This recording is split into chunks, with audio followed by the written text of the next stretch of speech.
you want to break a couple of them apart, like that's fine. I prefer to just like leave the leaves a little bit more whole and then eat my salads with like a knife and fork. But then again, I eat pizza with a knife and fork, so it's not really saying much. Do you eat burgers with your hands?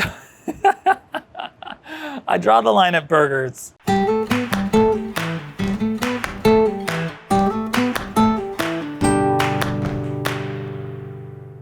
This recipe for this salad came out of a desire to kind of showcase like how I like making salads in winter. Cold weather and winter is about like anything but lettuce. And there's so many other things that make for great salads during that cold weather season. Radicchio is kind of top of the list for me. It's in the chicory family. They are this wonderful family of very assertively flavored leafy veg. Anything I think, you know, that lettuce can do, Radicchio can do better.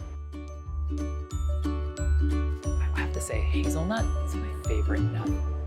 I like die for hazelnut. Almonds are good too. I celebrate the walnut.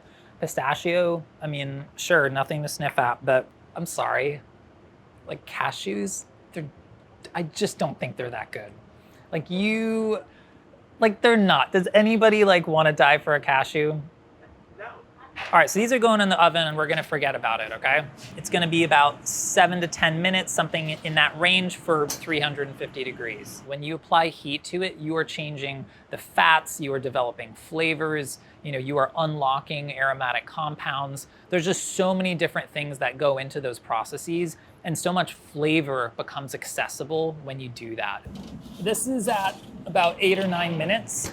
Those look great. I mean, it's just like a whole order of magnitude darker, but I think we're still on the right side of the line. You know, I think like 5 more minutes and they'd be a little bit too much kind of like, you know, kind of acrid bitterness, but this looks great to me. Why'd you put those in the oven? Why don't you cook them in the skillet? Oh yeah, this guy. Let's do a demo.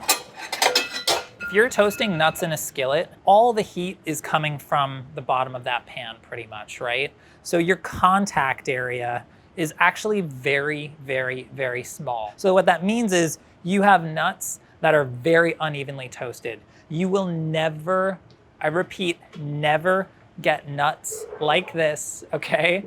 If you toast them dry in a skillet. Doing them in the oven, low and slow, it really just roasts them throughout. How do you turn salad into dinner, more or less? You need a little bit of protein. You need a little bit of like, you know, kind of texture and a couple things going on for it to really feel like a meal. I find that the black quinoa has like the most texture to it and the most kind of pronounced nutty, kind of grassy flavor. I'm gonna grab, you know, a pot of water, and then we're gonna cook this quinoa like pasta. When I say cook it like pasta, I mean an excess of water. Once it's boiling, the grain is gonna go in. It's gonna simmer until it's al dente or tender, and then all the water is gonna be drained out, and I'm gonna return it to the pot just to kind of let it steam out a little bit of the excess liquid at that point. I want fluffy, distinct grains that are gonna separate, that are gonna disperse throughout whatever I'm throwing them into. Good amount of salt, and then quinoa is gonna go right in. We can leave it uncovered just so you're looking at it, making eye contact with it, not forgetting about it, and just walking away. So let's see what's happening with this here quinoa, all right? This is looking good. Here's what we're gonna do. We're gonna drain it, but I wanna take out as much of this water as possible. You're gonna get these like, you know, these loose, you know, kind of germs kind of coming off of the quinoa, and that's what you're looking for. So now, off heat, I'm gonna cover it. A little bit extra moisture is gonna steam out of that quinoa, and I'm just gonna kind of pour it off when I go to use it in a few minutes, all right? Spicy things and sweet things, you know, very often can go together, especially in savory culinary applications. I'm gonna do a couple tablespoons of honey. I'm just gonna thin this out with a little bit of water. I just don't want it to start to burn. So we've got gochugaru and Aleppo as our mild crushed red pepper flakes here. Gochugaru, you know, Korean chili flakes, just a wonderful addition to your pantry because they're relatively mild. They have an almost inherent sweetness to them. So I'm just gonna bring this to a really quick simmer over on the stove. And that's just gonna bloom the flavor of the chili. All right, so we just brought it to a quick simmer, quick little infusion. It also just dissolves the honey a little bit so that it's gonna disperse nicely through our dressing. So I'm gonna throw in our olive oil and then rice vinegar. There's a lot of flavors going on in there, but until you put a pretty decent amount of salt in there, it's not really even gonna taste like much. With the salt in there, everything's just like turned up. It's like wanting to catch in the back of my throat just a little bit more. It's really nice. Being able to build a salad in a bowl and be able to kind of manipulate it a little bit does wonders. You want to, get each leaf coated with the right amount of dressing. You want to season by dispersing, salt, whatever else, across like as much of the surface area as you can. The way these sort of petals, the way these leaves are arranged is sort of in these like concentric rings, right? So if you kind of just like find the edge, sort of pull the leaf apart, you can just sort of like work your way around and not necessarily tear them all. When it comes to radicchio, 1 type is great, 2 types is better. 3 types I feel like makes you an all-star and so fun. I'm just breaking up some of this Treviso.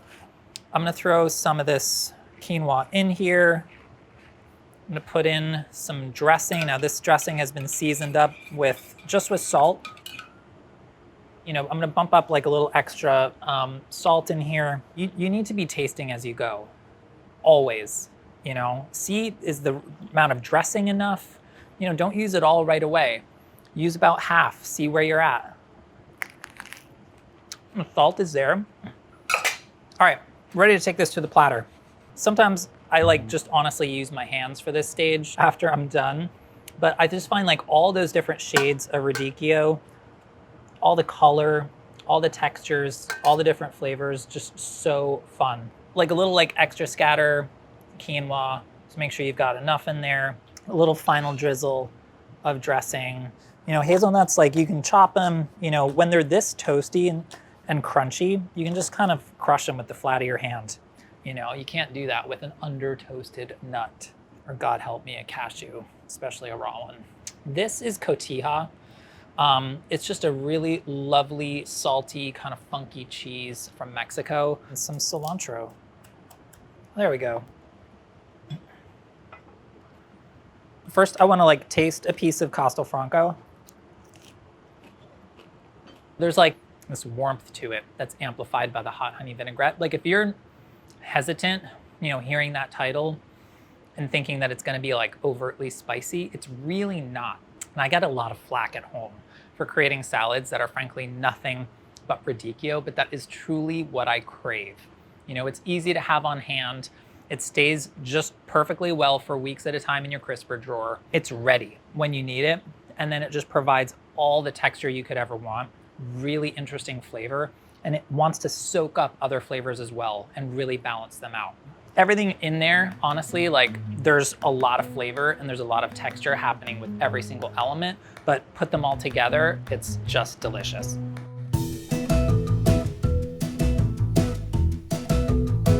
All right, now I just want to redo the recipe with an apron that doesn't have a stain on it.